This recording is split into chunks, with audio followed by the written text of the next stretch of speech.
तो भाई आज मैं आप लोगों को इस वीडियो में 12th क्लास की पॉलिटिकल साइंस पढ़ाने वाला हूँ। बुक का नाम है भाई आप लोगों की समकालीन विश्व में राजनीति। इस बुक का भाई आज आप लोगों को चैप्टर नंबर 5 पढ़ाने वाला हूँ। बाकी के जो 4 चैप्टर आप लोग देख रहे हो ये मैं ऑलरेडी पढ़ा चुका हूँ। सारी वीडियोस का लिंक नीचे डिस्क्रिप्शन में मिल जाएगा। साथ ही साथ भाई 12th क्लास की हिस्ट्री की वीडियोस का भी लिंक आप लोगों को नीचे डिस्क्रिप्शन में मिल जाएगा, जाके हिस्ट्री भी पढ़ लीजिएगा। चैप्टर शुरू करने से पहले भाई आप लोग जो है हमारा टेलीग्राम ग्रुप, व्हाट्सएप चैनल और इंस्टाग्राम चैनल जो है ज्वाइन जरूर कर लीजिएगा। लिंक नीचे डिस्क्रिप्शन में मिल जाएगा।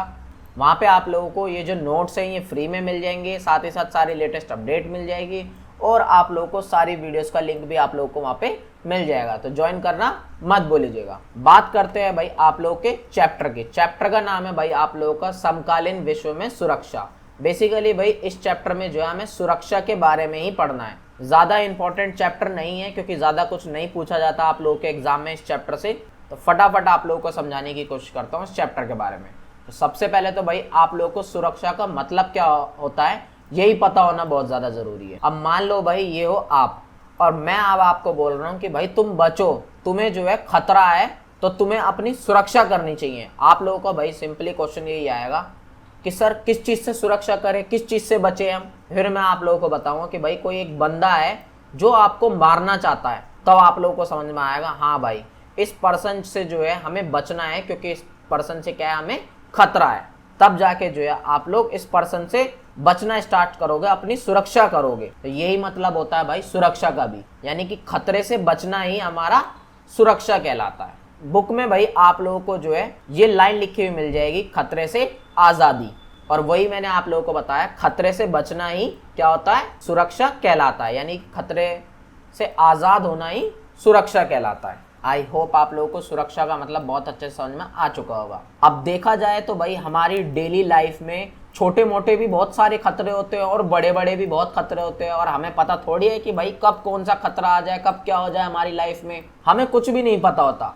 तो ऐसे में क्या भाई डर के मारे बैठे ही रहे हमें हमेशा अपनी सुरक्षा के चक्कर में, कुछ करे ही ना भाई। इसलिए ही भाई सभी चीज़ों को जो है खतरा नहीं माना जाता, सिर्फ और सिर्फ उन चीज़ों को खतरा माना जाता है जो केंद्रीय मूल्यों को नुकसान पहुंचाती है, जो बड़े लेवल पे नुकसान पहुंचाती हैं। जैसे कि भाई आतंकवाद हो गया, उसे खतरा माना जाता है।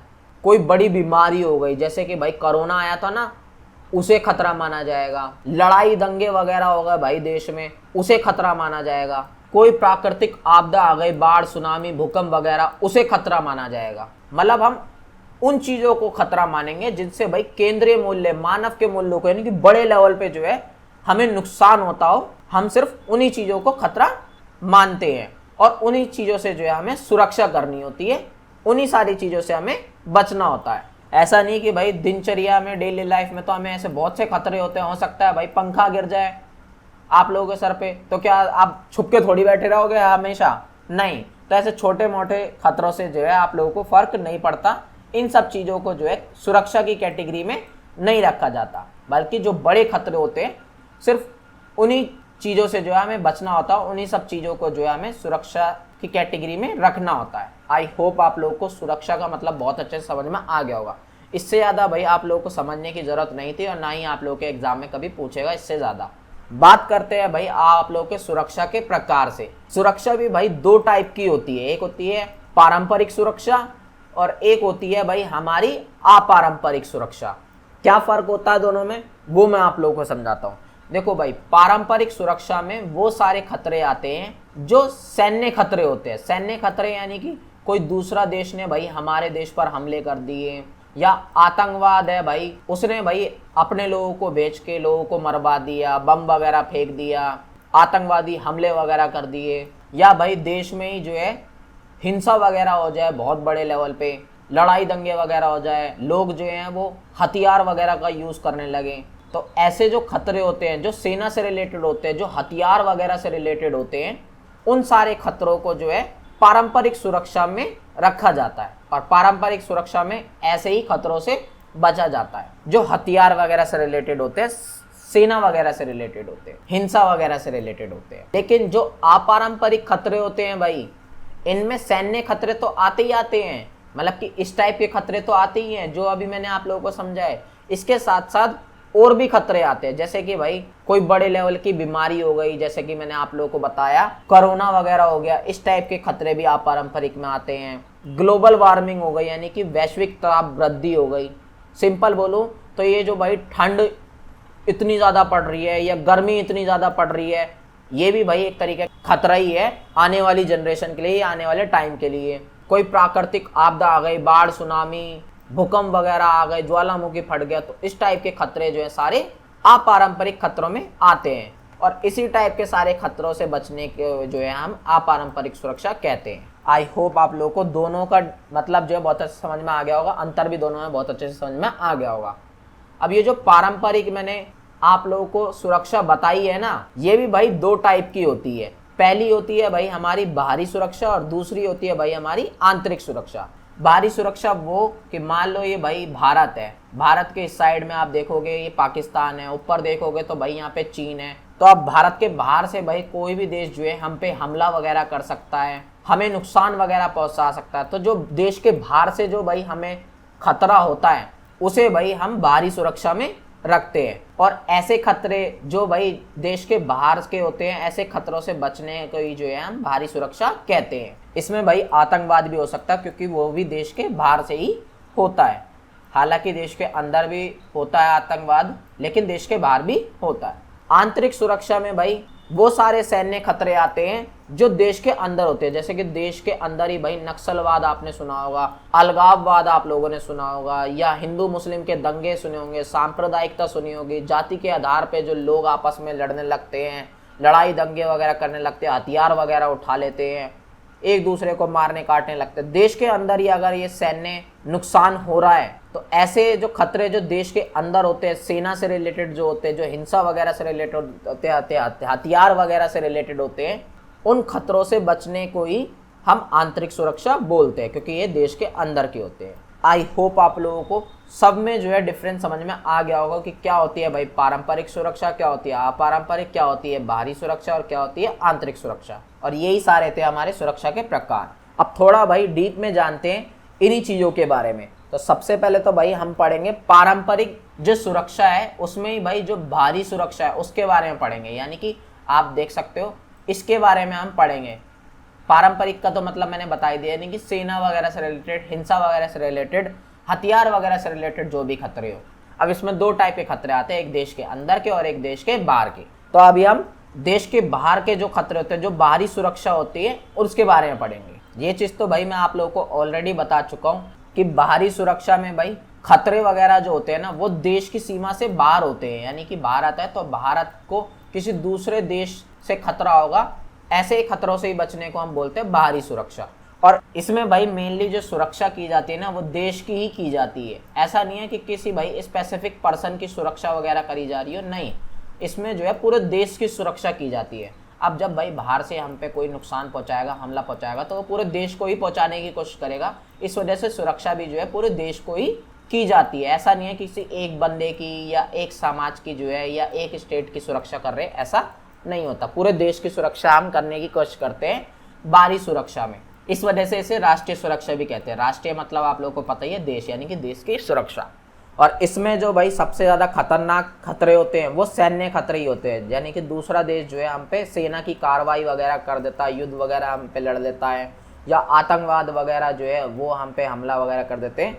तो इस टाइप के जो खतरे होते हैं वो सबसे ज़्यादा खतरनाक होते हैं बाहरी सुरक्षा में, क्योंकि भाई इस टाइप के खतरे से जो है हमारे देश की जो संप्रभुता होती है उसको नुकसान पहुंचता है, स्वतंत्रता को नुकसान पहुंचता है, हमारी जो एकता है, अखंडता है, उसको नुकसान पहुंचता है। साथ ही साथ जो हमारे देश के आम नागरिक हैं उनके जीवन में भी जो है बहुत से नुकसान होते हैं। और इस टाइप का जो खतरे वगैरह होते हैं उनमें जो है अक्सर भाई जो निहत्थे होते हैं, जो आम आदमी या औरत वगैरह होते हैं, आम नागरिक होते हैं, उनको भाई निशाना वगैरह बना के जो है टारगेट किया जाता है, उन्हें नुकसान पहुंचाया जाता है, ताकि भाई उस देश की सरकार का हौसला वगैरह टूट जाए और उस देश को बहुत ज़्यादा नुकसान हो। अब इसमें भाई कुछ खतरे आते हैं अलग अलग टाइप के, जैसे कि भाई सीमा विवाद वगैरह जो होते हैं, जैसे आपने देखा होगा भारत पाकिस्तान में जो है बॉर्डर पे लड़ाई होती रहती है, भारत चीन में भी जो है बॉर्डर पे लड़ाई होती रहती है। तो ऐसी जो खतरे होते हैं ये बाहरी सुरक्षा में आते हैं। इसके साथ साथ भाई युद्ध वगैरह हो जाते हैं, आक्रमण वगैरह कर देता है कोई दूसरा देश हमारे देश पर, तो इस टाइप के भी खतरे इसी में ही आते हैं। साथ ही साथ आतंकवाद आ गए या कुछ घुसपैठ वगैरह आ गए, कुछ गुंडे वगैरह आ गए हमारे देश में जो हिंसा वगैरह करते हैं, बहुत ज़्यादा बहुत सारे लोगों को मारते हैं, नुकसान पहुंचाते हैं देश को, तो इस टाइप के भी खतरे जो है इसी में आते हैं। इसके साथ साथ भाई आप लोगों ने देखा होगा कुछ देश जो है आपस में हथियारों की होड़ करते हैं। एग्जाम्पल के लिए हमने फर्स्ट चैप्टर में पढ़ा था भाई, अमेरिका और सोवियत संघ जो था ये क्या कर रहे थे भाई, ज़्यादा ताकतवर बनने के चक्कर में ज़्यादा हथियार जो है बनाए जा रहे थे, इकट्ठा करे जा रहे थे, एक दूसरे से ज़्यादा जो है हथियार बनाने की कोशिश करे जा रहे थे। एक दूसरा एग्जाम्पल आप ले सकते हो भारत और पाकिस्तान का भी। जैसे भारत ने भाई परमाणु बम अपना बना लिया, तो पाकिस्तान ने भी भाई अपना जो है परमाणु बम बना लिया था। तो ये जो हथियारों में आपस में होड़ चलती रहती है, हथियारों को लेकर बहस चलती रहती है, तो इस टाइप के भी जो खतरे होते हैं वो बाहरी सुरक्षा में ही आते हैं। इसके साथ साथ भाई जो सामरिक गठबंधन होते हैं या दबाव वगैरह आता है प्रेशर से, इस टाइप के खतरे भी जो है वो बाहरी सुरक्षा में ही आते हैं। एग्जाम्पल के लिए मैं आप लोगों को बता देता हूँ, जैसे कि भाई मान लो ये रहा भारत, ये है भाई पाकिस्तान और ये है भाई हमारा चीन। तो अब मान लो भाई चीन और ये जो पाकिस्तान है ये भाई ऑलरेडी हमारे दोनों दुश्मन है, और इन दोनों दुश्मन ने जो है आपस में एक अपना ग्रुप बना लिया, एक समूह बना लिया, ये एक साथ हो गए। तो ये भी भाई एक तरीके से हमारे देश के लिए ही नुकसान है, खतरा है, क्योंकि इन्होंने आपस में गठबंधन बना लिया, ग्रुप बना लिया। फिर भाई हम पे प्रेशर बनाने की कोशिश करेंगे, धीरे धीरे और भी देशों को अपने साथ जोड़ने की कोशिश करेंगे। तो इस टाइप के खतरे भी जो है हमारी बाहरी सुरक्षा में आते हैं। आई होप आप लोगों को भाई पारंपरिक सुरक्षा की बाहरी अवधारणा जो है बहुत अच्छे से समझ में आ गए होगी। इसमें कौन कौन से खतरे आते हैं वो भी बहुत अच्छे से समझ में आ गए होंगे। एग्जाम में भाई इसमें आप लोगों से ज़्यादा कुछ नहीं पूछा जाएगा, अगर पूछा भी जाता है तो आप लोगों से ये पूछ सकता है कि भाई बाहरी सुरक्षा का मतलब क्या है, ये बताओ, इसमें कौन कौन से खतरे आते हैं ये बताओ। बाकी कुछ स्पेसिफिक क्वेश्चन वगैरह यहाँ से नहीं आते हैं। दूसरा है भाई हमारी पारंपरिक धारणा का आंतरिक सुरक्षा। अभी भाई बाहरी सुरक्षा में हमने पढ़ा कि जो जितने भी सैन्य खतरे होते हैं, जो हिंसा वाले होते हैं, जो हथियार वगैरह से रिलेटेड खतरे होते हैं, वो देश के बाहर से होते हैं और उनसे बचना ही जो है हमारा बाहरी सुरक्षा कहलाता है।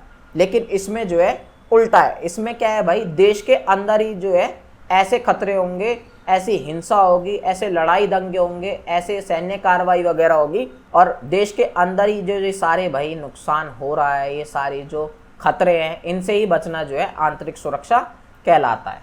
ये चीज़ मैं आप लोगों को ऑलरेडी ऊपर भी पढ़ा ही चुका था। इसमें जो भाई खतरे होते हैं ना, वो देश की सीमा के अंदर ही होते हैं। और किस टाइप के खतरे होते हैं भाई मैंने बता ही दिया, सैन्य खतरे होते हैं, हिंसा वगैरह से रिलेटेड होते हैं, हथियार वगैरह से रिलेटेड होते हैं। कहने को देश के अंदर और भी खतरे होते हैं, लेकिन वो जो है इस वाली कैटेगरी में नहीं आते, पारंपरिक वाली में, वो आते हैं हमारी अपारंपरिक वाली में, जो हम आगे पढ़ेंगे। आई होप आप लोगों को ये आंतरिक सुरक्षा वाला भी जो है बहुत अच्छे समझ में आ गया हो। इसमें देखिए भाई कौन कौन से खतरे आते हैं। पहला आता है भाई नक्सलवाद। आपने देखा होगा भाई भारत में ही जो है नक्सलवाद है खूब। जैसे कि भाई बहुत से ऐसे लोग हैं जो गरीब हैं या जिनका बहुत ज़्यादा शोषण वगैरह हुआ है पहले के टाइम पे, तो उन लोगों ने क्या करा है भाई, गांव वगैरह में घुस के, जंगलों वगैरह में घुस के अपने अपने ग्रुप बना लिए, सरकार से लड़ने के लिए हथियार वगैरह इकट्ठे कर लिए, और अब जो है वो सरकार के खिलाफ लड़ते हैं, हथियार वगैरह का यूज करके सरकार के सैनिकों को मार के सरकारी लोगों को मारते हैं, या आम नागरिकों को भी जो है बहुत ज्यादा नुकसान पहुंचाते हैं, और अपना एक अलग राज्य, अपना एक अलग देश बनाने की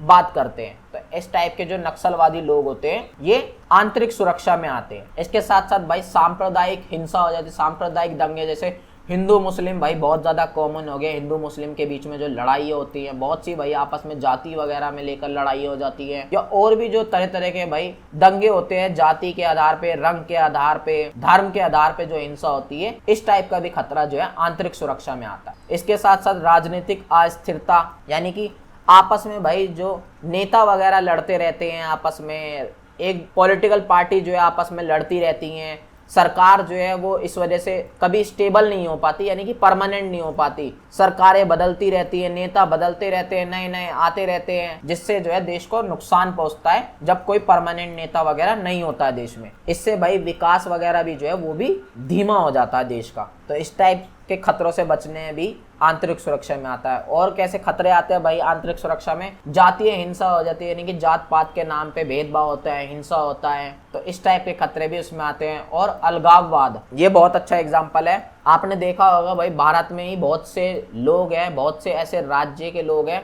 जो डिमांड करते हैं कि भाई भाषा के आधार पे, हमारी संस्कृति के आधार पे जो है हमारे को एक अलग देश बना दो या हमें एक अलग राज्य बना दो। और वो ये सब करने के लिए जो है हिंसा वगैरह भी बहुत ज़्यादा करते हैं। एग्जाम्पल के लिए भाई आप पंजाब का एग्जाम्पल ले सकते हो। पंजाब में जो है अलगाववाद की डिमांड बहुत टाइम से उठ रही है और इस चीज़ को लेके जो है बहुत टाइम से हिंसा चलती आ रही है सरकार में। और पंजाबी जो अलगाववादी लोग हैं उनमें बहुत ज़्यादा दंगे वगैरह होते हैं, बहुत ज़्यादा हिंसा वगैरह होती है, क्योंकि उन लोगों की डिमांड है कि पंजाब को जो है एक अलग देश बना देना चाहिए। तो इस टाइप के जो आंदोलन वगैरह होते हैं, जो हिंसा वगैरह होती है, ये भी आंतरिक सुरक्षा में ही आते हैं। आई होप आप लोगों को ये भी समझ में आ गया होगा, ज़्यादा कुछ इसमें पढ़ने वाला नहीं था। अब जो लास्ट है भाई हमारा, वो है हमारा अपारंपरिक सुरक्षा। बेसिकली भाई मैं दोबारा से आप लोगों को बता देता हूँ, हम यहाँ पे सुरक्षा के बारे में पढ़ रहे हैं। सुरक्षा के दो प्रकार थे, एक था भाई पारंपरिक और एक था भाई अपारंपरिक। पारंपरिक में भाई वो सारे खतरे आते हैं जो सेना वगैरह से रिलेटेड होते हैं, हिंसा वगैरह से रिलेटेड होते हैं, हथियार वगैरह से रिलेटेड होते हैं। और इसमें भी जो है दो टाइप के, बाहरी सुरक्षा जो देश के बाहर से भाई खतरे होते हैं, सेना वगैरह से रिलेटेड, हथियार वगैरह से रिलेटेड, हिंसा वगैरह से रिलेटेड, तो उन्हें हम बाहरी सुरक्षा में रखते हैं। और एक होते हैं भाई हमारी आंतरिक सुरक्षा। आंतरिक सुरक्षा में जो देश के अंदर ही भाई हिंसा वगैरह होती है, सैन्य खतरे वगैरह होते हैं या हथियार वगैरह से रिलेटेड कोई दिक्कत आती है, तो वो सारे जो खतरे आते हैं वो आंतरिक सुरक्षा में आते हैं। अब हम जो पढ़ने वाले हैं वो है भाई हमारे अपारंपरिक सुरक्षा। इसमें भाई ये सेना वाले खतरे तो आते ही आते हैं, सेना, हिंसा या हथियार वगैरह से रिलेटेड। इसके साथ साथ जैसे कि भाई बहुत बड़ी महामारी आ गई, जैसे कि कोविड-19 वगैरह आ गया था, हमारा कोरोना आ गया था, या बाढ़, भूकंप, सुनामी जैसे जो खतरे हैं ये भी इसमें आते हैं। और जलवायु परिवर्तन हो रहा है, जो बहुत ज़्यादा गर्मी होती जा रही है, ये बहुत ज़्यादा सर्दी होती जा रही है, ये आने वाली जनरेशन के लिए बहुत ज़्यादा नुकसानदायक है और हमारे लिए भी है। प्रदूषण बढ़ रहा है भाई बहुत ज़्यादा, तो ये बहुत बड़े नुकसान हैं, बहुत बड़े खतरे हैं। तो इस टाइप के जो सारे खतरे होते हैं और इसके साथ साथ जो सेना के भी खतरे होते हैं, ये सब आते हैं हमारे अपारंपरिक सुरक्षा में। और इसी टाइप के सारे खतरों से बचने को ही हम अपारंपरिक सुरक्षा बोलते हैं। आई होप आप लोगों को अपारंपरिक सुरक्षा ही बहुत अच्छे समझ में आ गया होगा। इसमें भाई मैटर नहीं करता कि ये वाले खतरे जो है वो देश के अंदर से आ रहे हैं, ये देश के बाहर से आ रहे हैं, ये खतरे जो है कहीं से भी आ सकते हैं। अब बाढ़, सुनामी, भूकंप वगैरह जरूरी थोड़ी है भाई किसी देश के अंदर ही हो रहा है, हो सकता है देश के बाहर से भी आ जाए। भाई कोरोना जैसे भाई देश के बाहर से आया था, ऐसी भाई ग्लोबल वार्मिंग जो हो रही है ये भी देश के बाहर से नहीं आ रही है, ये तो सभी देशों का किया धरा है। तो इस टाइप के जो खतरे होते हैं इसमें कोई बॉर्डर वगैरह नहीं होते, ये जो खतरे होते हैं ये सभी देशों के लिए होते हैं। कोई भी देश जो है इनसे बच नहीं पा रहा है और ये सभी के लिए नुकसानदायक है। अब इसमें कौन कौन से खतरे आते हैं मैं आप लोगों को ऑलरेडी बता चुका हूँ। ग्लोबल वार्मिंग, जैसे कि बहुत ज्यादा भाई आजकल गर्मी बढ़ती जा रही है और ठंड जो है वो भी भाई बहुत ज्यादा बढ़ती जा रही है, तो ये जो खतरा है ये ग्लोबल वार्मिंग का, ये इसमें आता है। हिंसा वगैरह हो जाती है भाई देश के अंदर या देश के बाहर, युद्ध वगैरह हो जाते हैं भाई, वर्ल्ड वॉर 1 हुआ था, वर्ल्ड वॉर 2 हुआ था, इस टाइप के जो खतरे हैं ये सभी को नुकसान करते हैं। जरूरी नहीं है कि भाई हमारा देश उसमें इन्वॉल्व नहीं है तो हमें कोई दिक्कत वगैरह नहीं होगी, नहीं, दिक्कत हमें भी होगी, नुकसान भाई कहीं ना कहीं हमें भी पहुंचेगा, हमारी अर्थव्यवस्था वगैरह पे पहुंचेगा, हमारे विकास पे पहुंचेगा, हमारे देश में भी महंगाई आएगी, बेरोजगारी आएगी उस वॉर से, उस दंगों से, उस लड़ाई से। इसके साथ साथ भाई आतंकवाद है, ये भी जो है सभी देशों की समस्या है, सभी देश इससे परेशान है। प्राकृतिक आपदाएं हैं जैसे बाढ़, भूकंप, तूफान, सुनामी वगैरह जो है ये सब खतरे भी इसमें आते हैं। अकाल वगैरह पड़ जाता है भाई, खाने पीने की कमी हो जाती है, देश में सूखा आ जाता है, महामारी आ जाती है, कोविड-19 आया था, बहुत अच्छा एग्जाम्पल है। इस टाइप के सारे खतरे जो है सुरक्षा की अपारंपरिक धारणा में आते हैं। आई होप आप लोगों को सुरक्षा के सारे प्रकार बहुत अच्छे समझ में आ चुके होंगे। ज्यादा कुछ इनसे नहीं पूछा जाता पेपर में, पूछ भी लेते हैं तो 1-1, 2-2 नंबर में बस इन चीजों के बारे में पूछ लेते हैं जो मैं आप लोगों को ऑलरेडी बता चुका हूँ। पेपर में भाई ये क्वेश्चन आप लोगों का आ सकता है, इंपॉर्टेंट है। ये पूछ सकता है कि भाई सुरक्षा के पारंपरिक तरीके क्या हैं वो बताओ, या घुमा फिरा के ऐसे भी पूछ सकता है पेपर में कि भाई अपारंपरिक खतरे हैं उनसे भाई बचने के लिए सुरक्षा के तरीके बताओ, सुरक्षा के उपाय बताओ। तो कैसे भी घुमा फिरा के पूछ सकता है, तो मैं सिंपली आप लोगों को बता रहा हूँ सुरक्षा के भाई कुछ तरीके होते हैं अपने करने के या अपने देश के करने के। उनमें पहला ये है कि भाई हिंसा जो है उसे लिमिट कर दो, कम से कम उसका यूज करो, लड़ाई वगैरह जो है किसी टाइप का नहीं होना चाहिए। बहुत ही ज्यादा जरूरत पड़ रही है तब थोड़ा बहुत करो, बल्कि ना ही करो तो ही ज्यादा बेटर है। तो हिंसा जितनी कम कर सको उतना बढ़िया। दूसरा भाई, निशस्त्रीकरण करो। निशस्त्रीकरण यानी कि हथियारों पर कंट्रोल करो, फिर चाहे भाई वो जैविक हथियार हो, रासायनिक हथियार हो, परमाणु हथियार हो, किसी भी टाइप के हथियार हो, उन सब पे भाई कंट्रोल लगाओ। उन सब को जो इकट्ठा करते हैं देश, इन सब चीजों पर बैन लगा दो, बंद कर दो इन सब चीजों को। इसके साथ साथ हथियारों पे कंट्रोल करने के लिए बहुत से भाई संधियां वगैरह बनाओ, कायदे कानून नियम वगैरह बनाओ, ताकि कोई भी देश जो है हथियार वगैरह इकट्ठे ना करे, या उस देश में भी जो है कंट्रोल वगैरह होना चाहिए हथियारों वगैरह पे। इसके साथ साथ भाई प्रतिरोध कर सकते हैं हम, अवरोध कर सकते हैं। पेपर में भाई ये आप लोगों से 2 नंबर में पूछा जा सकता है कि अवरोध क्या है, या प्रतिरोध भी बोल सकते हो आप इसे। मान लो जहां पे भाई दोनों देशों को लगता है कि भाई अगर हमने लड़ाई करी तो नुकसान हमारा भी होगा, हमें भी बहुत ज्यादा नुकसान पहुंचेगा। अब वो दोनों देश भी हो सकते हैं, दोनों पक्ष भी हो सकते हैं, या 2 बंदे भी हो सकते हैं, कोई भी हो सकता है, लेकिन दोनों को ही यही लगता है कि भाई अगर हमने लड़ाई लड़ी तो नुकसान हमारा भी उतना ही होने वाला है। तो इसलिए भाई लड़ाई जो है इस डर की वजह से होती ही नहीं है। एग्जाम्पल के लिए भाई आप शीत युद्ध में देख सकते हो। शीत युद्ध में क्या था, एक तरफ अमेरिका था, एक तरफ था भाई सोवियत संघ, जो हमने फर्स्ट चैप्टर में पढ़ा भी था। उसमें क्या था, अमेरिका भी बहुत ज्यादा ताकतवर था और सोवियत संघ भी बहुत ज्यादा ताकतवर था।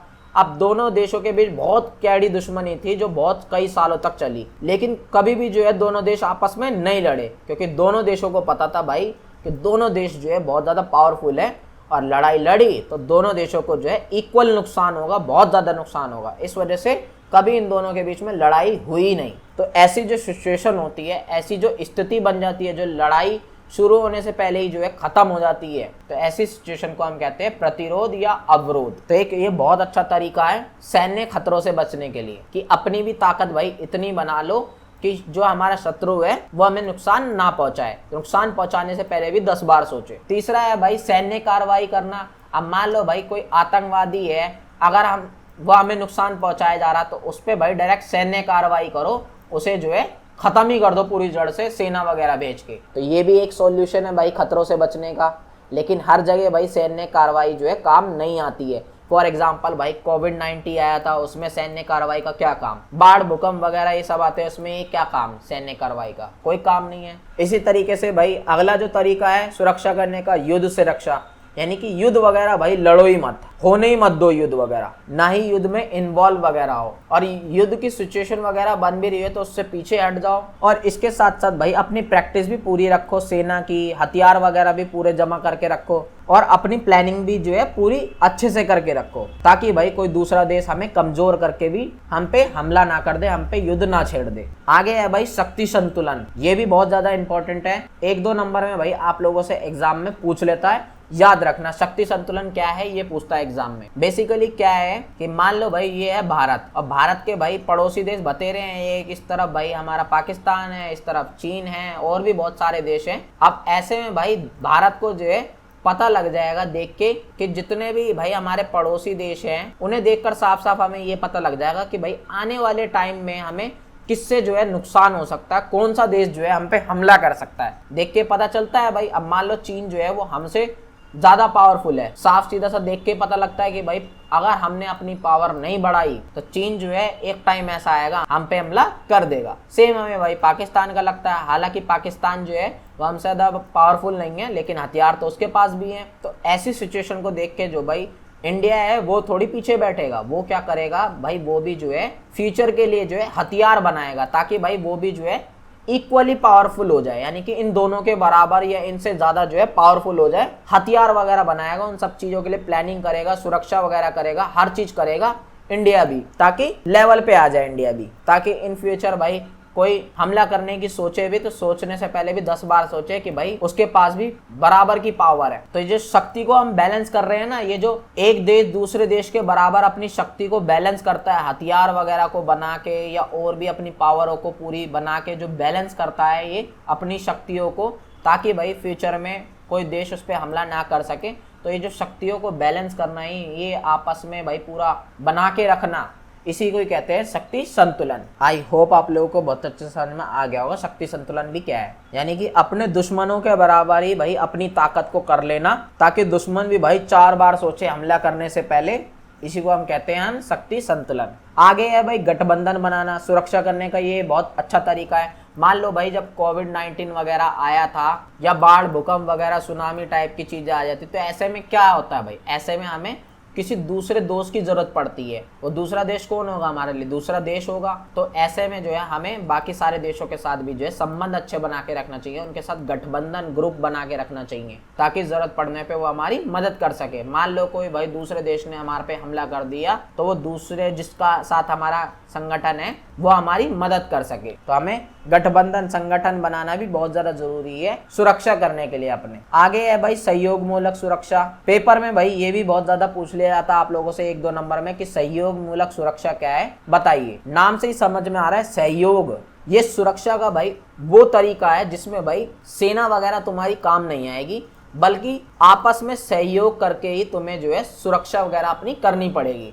एग्जाम्पल के लिए भाई बहुत से देशों में गरीबी होती है, तेल वगैरह से रिलेटेड, धातु वगैरह, आप्रवासी, शरणार्थी, महामारी, आतंकवाद वगैरह की प्रॉब्लम होती है। कोविड-19 आया था उसकी प्रॉब्लम, बाढ़ भूकंप वगैरह, या ग्लोबल वार्मिंग वगैरह जो हो रही है, जलवायु परिवर्तन वगैरह हो रहा है, पर्यावरण प्रदूषण हो रहा है। तो ये सारी ऐसी प्रॉब्लम है जो भाई किसी एक देश के सॉल्व करने से सॉल्व नहीं होंगी, बल्कि सारे देशों को मिलकर ही जो है आपस में सहयोग करना पड़ेगा, मिलकर एक साथ काम करना पड़ेगा, तभी जाके जो है ये सारी प्रॉब्लम सभी देश से खत्म हो पाएंगी, हर जगह से खत्म हो पाएगी, पूरे वर्ल्ड से खत्म हो पाएगी। तो ऐसी जो तरीका होता है सहयोग करके भाई एक दूसरे का सब वो आपस में एकता के साथ भाई काम करना, अपना सुरक्षा करना, इसी को हम बोलते हैं सहयोग मूलक सुरक्षा। आई होप आप लोगों को ये भी बहुत अच्छे समझ में आ गया होगा। तो बस भाई यही सारे तरीके थे आप लोगों के सुरक्षा करने के पारंपरिक तरीके। पेपर में ये भी भाई कम से कम 5 से 6 नंबर में आप लोगों से क्वेश्चन पूछा जा सकता है, तो आप इसमें से ही 5 से 6 पॉइंट वहां पे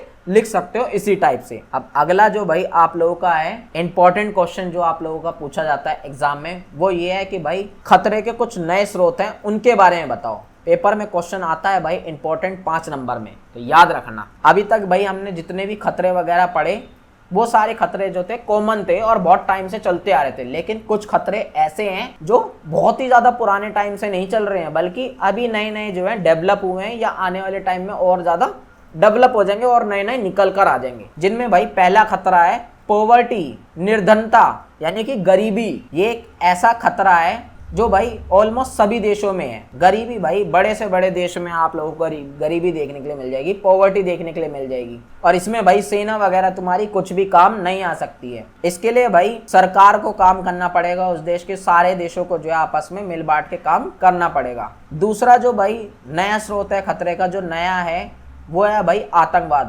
आतंकवाद भी भाई बहुत पुराने टाइम से नहीं चलता आ रहा, बल्कि ये भी थोड़े ही पहले ही स्टार्ट हुआ है। थोड़े पहले का मतलब ये नहीं है 2-4 साल पहले, मतलब कि 30-40 साल पहले ही स्टार्ट हुआ है आतंकवाद वगैरह। जब थोड़ा उससे पहले आप मान सकते हो लगभग भाई 50 से 60 साल के आसपास जो है स्टार्ट हुआ है आतंकवाद वगैरह। उससे पहले कोई आतंकवाद वगैरह जो है नहीं हुआ करता था। तो ये भी भाई एक नया खतरा है सभी देशों के लिए।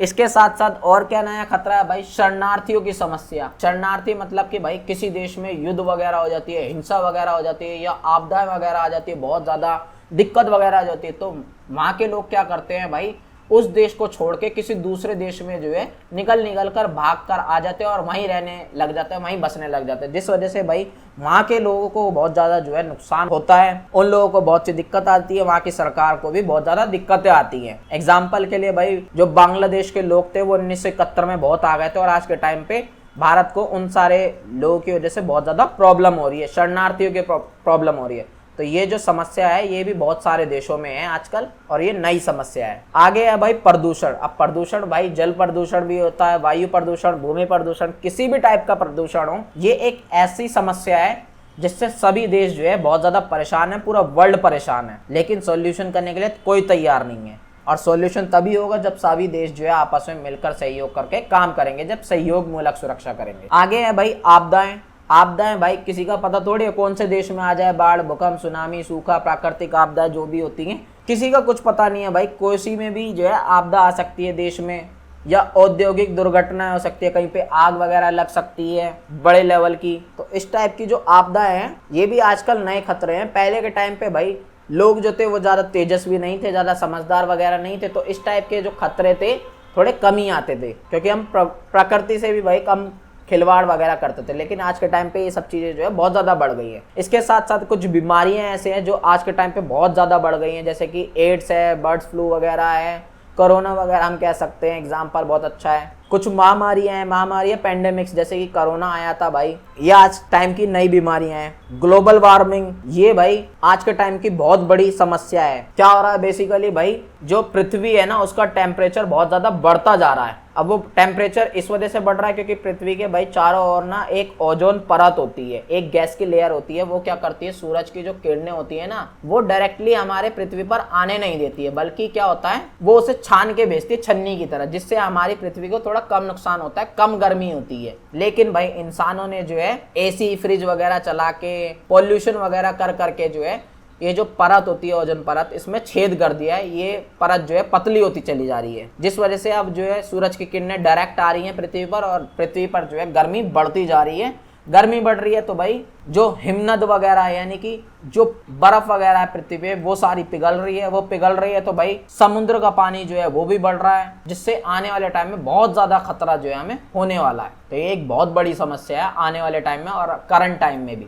इसके साथ साथ भाई जनसंख्या वृद्धि, यानी कि पॉपुलेशन भाई डे बाय डे पूरे वर्ल्ड की बढ़ती जा रही है। भारत तो भाई पूरी दुनिया को पीछे छोड़ दिया भारत ने, तो आज नंबर 1 पे है भाई भारत। इस मामले में हमारी पॉपुलेशन सबसे ज़्यादा है पूरे वर्ल्ड में, हमने चीन को भी पीछे छोड़ दिया। तो ये बहुत बड़ी समस्या है भाई सभी देशों के लिए। इससे क्या होता है भाई, सभी देशों में बेरोजगारी बढ़ती है, गरीबी बढ़ती है, वहाँ के पर्यावरण को भी नुकसान पहुँचता है। तो ये जो सारी समस्याएं मैंने आप लोगों को बताई हैं, ये आज के टाइम की मॉडर्न समस्याएं हैं। पेपर में आप लोगों से 5-6 नंबर में पूछ लेता है कि भाई समस्या के या खतरों के नए स्रोत क्या है वो बताओ। आई होप आप लोगों को समझ में आ गए होंगे। बात करते हैं भाई आप लोगों के लास्ट टॉपिक की, जो है भाई हमारा भारत की सुरक्षा की रणनीति। पेपर में ये भी भाई इंपॉर्टेंट क्वेश्चन आप लोगों से पूछा जा सकता है कि भाई भारत की सुरक्षा के लिए रणनीतियां क्या है वो बताओ। क्या प्लानिंग कर रखी है भारत ने अपनी सुरक्षा करने के लिए, अपनी सेफ्टी करने के लिए, कुछ सुझाव दो। इस तरीके से क्वेश्चन आप लोगों से पूछा जा सकता है। पहला पॉइंट है भाई हमारी सैन्य तैयारी। इसे भाई यहाँ पे सैन्य कर लेना या सेना कर लेना, थोड़ा मिस टाइपिंग हो गई है, इसे मैं नोट्स में ठीक करवा दूँ बाद में। सबसे पहले तो भाई किसी भी देश को अगर अपनी सुरक्षा करनी है, फिर चाहे वो भारत हो या कोई भी हो, उसे भाई अपनी सेना की तैयारी करना है। चाहे वो भाई थल सेना हो, नौ सेना हो, वायु सेना हो, कोई सी भी सेना हो, सबको तैयार रखना है। सबको जो है बढ़िया अच्छे प्रैक्टिसेस वगैरह देने हैं, बढ़िया हथियार वगैरह देने हैं। दूसरा भाई अगर सुरक्षा करनी है भारत को अपनी, तो उसके लिए भाई अंतर्राष्ट्रीय जो संस्थाएं हैं उसको मजबूत करना पड़ेगा। अंतर्राष्ट्रीय संस्थाएं यानी कि भारत को बाकी सारे देशों के साथ भी जो है अच्छे अपने संबंध बनाने पड़ेंगे, और जो अंतर्राष्ट्रीय संगठन वगैरह उन सब में भी जो है पार्टिसिपेट ज्यादा से ज्यादा करना पड़ेगा, ताकि विश्व में शांति हो सके, सुरक्षा वगैरह बन सके। ये चीज हमने भाई यूएनओ वाले चैप्टर में पढ़े थे। इससे पहले वाला जो चैप्टर था उसमें बहुत अच्छे से समझी थी कि कैसे भाई अंतर्राष्ट्रीय संस्थाएं वगैरह विश्व में शांति वगैरह बनाने का काम रखती है। अगर वो सारी संस्थाएं मजबूत होंगी तो ऑटोमेटिक जो है सभी देश सुरक्षित होंगे। इसके साथ साथ भाई भारत को जो है कूटनीतिक प्रयास भी करना चाहिए। कूटनीतिक यानी कि प्लानिंग वगैरह अच्छी होनी चाहिए भारत की। सभी देशों के साथ अच्छे संबंध होने चाहिए, समझौते वगैरह अच्छे करके रखने चाहिए, शांति वार्ताएं वगैरह होनी चाहिए, और विवाद वगैरह सब हो रहे हैं अगर कोई, तो उसे जो है बातचीत वगैरह से हल करे, ना कि डायरेक्ट में लड़ाई वगैरह करनी शुरू कर दे। ऐसा नहीं होना चाहिए बिल्कुल भी। बात करें कि और क्या स्ट्रेटेजी है भाई भारत को अपनी सुरक्षा करने के लिए, वो है भाई सामाजिक और आर्थिक विकास करना। ये बहुत ज़्यादा इंपॉर्टेंट है भाई। अगर हमारा विकास होगा, भारत का विकास होगा, तो ऑटोमेटिक भाई हमारे पास जो है पैसा अच्छा खासा होगा, तो हम ऑटोमेटिक जो है अपनी सेना भी मजबूत कर सकेंगे, अपने लोगों को भी मजबूत कर सकेंगे, अपनी सुरक्षा भी जो है सब बढ़िया अच्छे तरीके से कर पाएंगे। और अपने देश में जो भाई शिक्षा वगैरह नहीं है, स्वास्थ्य वगैरह नहीं है, बुनियादी जो चीज़ें होती है, ढांचे होते हैं, या गरीबी वगैरह है, इन सारी चीज़ों पे जो अच्छे से ध्यान दे पाएंगे, इन सारी समस्याओं से निपट पाएंगे अगर पैसा अच्छा होगा, विकास ज़्यादा अच्छा होगा तो देश में। आगे बात करें तो भाई हमें आंतरिक सुरक्षा पर भी जो है ध्यान देना चाहिए, यानी कि देश के अंदर भी जो है हमें सुरक्षा पे ध्यान देना चाहिए, ना कि देश के बाहर से जो हमें दिक्कतें हो रही है सिर्फ उन्हीं पे ध्यान देना चाहिए। जैसे कि भाई देश के अंदर ही बहुत ज़्यादा विद्रोह वगैरह हो जाते हैं, आतंकवाद वगैरह दिक्कतें आती हैं, उग्रवाद वगैरह होते हैं, लड़ाई दंगे वगैरह होती हैं, हिंदू मुस्लिम आपस में लड़ते हैं, बहुत सी भाई खुफिया एजेंसीज वगैरह देश के अंदर ही होती हैं, अर्धसैनिक बल होते हैं बतेरे देश के अंदर ही जो देश को नुकसान पहुंचाते हैं। तो देश के अंदर की जो कमियां उन्हें भी जो है हमें खत्म करना चाहिए, उनसे निपटना चाहिए, उनसे सुरक्षा करनी चाहिए पहले।